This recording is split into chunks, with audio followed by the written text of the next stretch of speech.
राम राम जी। आत्ममंथन में आपका स्वागत है। बात कर लेते हैं मूलांक 8 वालों के बारे में। स्प्रेड क्या कहता है? अच्छा कहता है तो आगे बढ़ जाओ, नेगेटिव कहता है तो मैं हूं ना। आपको मोटिवेट कर रही हूँ, आपको समझा रही हूँ, आपको बता रही हूँ किस तरह से आपने आगे बढ़ना है, आपने करना क्या है, मित्र शत्रुओं को हैंडल किस तरह से करना है, किस तरह से गुरु मंत्र को अपने लिए इम्प्लीमेंट कर लेना, उपाय कैसे कर लेने हैं। प्रश्न पूछना है तो यहाँ आप अपना प्रश्न पूछ सकते हैं, और अगर आपको अपना कोई प्रश्न नहीं पूछना है या पर्सनल में पूछना है तो वो पेड है। ठीक है, मंडे की बात कर लेते हैं। मंडे वाले दिन मुझे लगता है बहुत सारी दिक्कतें अकेले हैंडल करनी पड़ रही हैं, बहुत स्ट्रेस लग रहा है, बहुत परेशानी लग रही है। अरे भैया, काम का बोझ है, ऐसे लग रहे हो, थक रहे हो, अंदर से एनर्जी नहीं है। चीज़ों को समझने की कोशिश करो ना। आप खुद ही अपने लिए क्यों प्रॉब्लम्स क्रिएट कर रहे हो, दिक्कतें क्यों क्रिएट कर रहे हो? अपने आप को थोड़ा नॉर्मल रखने की कोशिश करो और बेल पत्र शंकर भगवान पे और जल जो है वो अर्पण कर दो। ठीक है। अब यहाँ पर क्या है, अगर आपको कोई समाधान मिल रहा है तो आप वो समाधान लेना नहीं चाहते। आप कहते हो ना ना ना ना, ये नहीं चाहिए। मैं दिक्कतों में या मैं परेशान होके ही खुश हूँ, प्रसन्न हूँ, क्योंकि कहीं न कहीं मुझे उस चीज़ की वो मिल रहा है कि हाँ जी, मैं बहुत परेशान हूँ। वो चीज़ नहीं होनी चाहिए। ट्यूसडे की बात करते हैं, लड़ते हुए दिखाई देते हो, ज़बरदस्त किसी से झगड़ा, ध्यान रखना, झगड़ा नहीं करना, झगड़ा बढ़ जाएगा। ट्यूसडे वाले दिन दिक्कतें बढ़ जाएँगी। सौंफ और मिश्री थोड़ी-सी खा लेना आपके लिए बेहतर हो जाएगा। ठीक है, उसके बाद सेकंड हाफ में आपने करना क्या है, देखो जिनसे भी आप प्रेम करते हो उनके साथ आपका अच्छा वक्त गुजरता हुआ दिखाई देता है। आप बहुत अच्छी तरह से जो है तालमेल बना के चलोगे। अब हम बात कर लेते हैं वेडनेसडे की। वेडनेसडे वाले दिन मुझे ऐसा लगता है भाग्य साथ देता हुआ, सबकी सपोर्ट मिलते हुए, तो यू विल बी हैप्पी। देखो, हर दिन आता है, हर दिन को झेलने के लिए समझ होनी चाहिए। ठीक है, अगर आपको वो समझ नहीं है तो दिक्कतें आएंगी ही आएंगी। बात करते हैं थर्सडे की।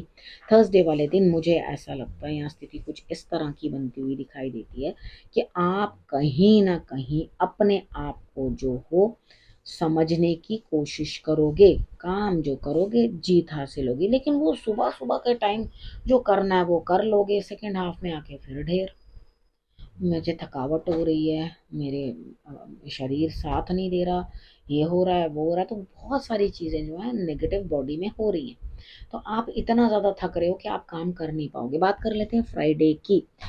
थर्सडे को तो आपकी जीत मॉर्निंग में मुझे दिखाई देती है। सूर्य की आराधना ज़रूर कर लेना, चाहे आप मूलांक 8 हो। फ्राइडे की बात कर लेते हैं। फ्राइडे वाले दिन मुझे ऐसा लगता है स्थिति कुछ इस तरह की बनती हुई दिखाई देती है कि यहाँ आप कहीं ना कहीं किसी स्पिरिचुअल गुरु की या किसी एस्ट्रोलॉजर की या कोई टैरो रीडर के हेल्प लेते हुए, कुछ अपनी रीडिंग कराते हुए फ्राइडे वाले दिन किसी का साथ लेते हुए, और आपको बहुत अच्छा लगेगा। वो आंसर्स आपको बड़े प्लीज करेंगे। ठीक है, आपको बहुत अच्छी मोटिवेशन वहां से मिलने वाली है और आप बहुत खुश रहेंगे। उसके बाद सैटरडे की बात करते हैं। सैटरडे वाले दिन यहाँ पर आपको क्या चीज करनी है, देखो, जो चीज आपको मिल रही है ना उसको आप लापरवाही के कारण छोड़ दोगे। कई बारी कोई, अरे नहीं मुझे तो ये करना ही नहीं, वो एक बैड डिसीजन होता है हमेशा। जो आपको प्राप्त हो रहा है उसे ले लो, something is better than nothing. ठीक है ना, ये चीज सोचो और आगे बढ़ो, लेकिन आप वो नहीं करोगे क्योंकि आपका इमोशन सही नहीं है। आपको ऐसा लग रहा है, ओहो मैं क्या करूं, मैं इधर जाऊं कि मैं उधर जाऊं, आगे कुआं और पीछे खाई, मैं जाऊं किधर? आपको दोनों में से कुछ भी करना पसंद नहीं है। ठीक है, यानी कि ना आपको यहाँ का काम पसंद है ना आपको वहां का काम पसंद है। तो आपको ऐसा लग रहा है भाई मैं करूं क्या, यहाँ इमोशनली कहीं सफर कर रहे हो।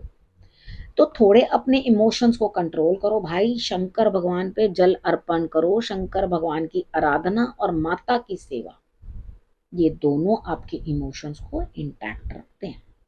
अब बात करते हैं संडे की। संडे वाले दिन मुझे ऐसा लगता है कि यहाँ आपको कुछ ज्ञान प्राप्त होगा। ठीक है, और बहुत सारी चीज़ों से आप हट के रहने की कोशिश करोगे, यानी कि कहीं कहीं इन्वॉल्वमेंट नहीं दिखाओगे, नहीं मुझे यहाँ इन्वॉल्व नहीं होना, नहीं मुझे यहाँ इन्वॉल्व नहीं होना, मुझे ये नहीं करना, तो बहुत सारी चीज़ें। अब उसके बाद हम बात करते हैं गुरु मंत्र की। गुरु मंत्र में देखो, आप अंदर से हर चीज में बेस्ट बनना चाहते हो, गुड, लेकिन जब इमोशंस के ऊपर इतना ज्यादा बेस रखोगे और प्रैक्टिकली कुछ करोगे ही नहीं, यानी कि इमोशनल तो इम्बैलेंस हो रहा है यहाँ पे इमोशंस का, और उसके बाद प्रैक्टिकलिटी एकदम जीरो है, तो कैसे काम चलेगा? अपनी फिगर देख लो ना, यानी कि मूलांक 8 किस तरह से है, दो सर्कल्स एक के ऊपर एक। वो जो कहते हैं कि आपको प्रैक्टिकल भी प्रॉपर होना है, इमोशनल भी प्रॉपर होना है, तो यहाँ पर दोनों चीजों का तालमेल बना के चलना है, तो उसका तालमेल बनाइए।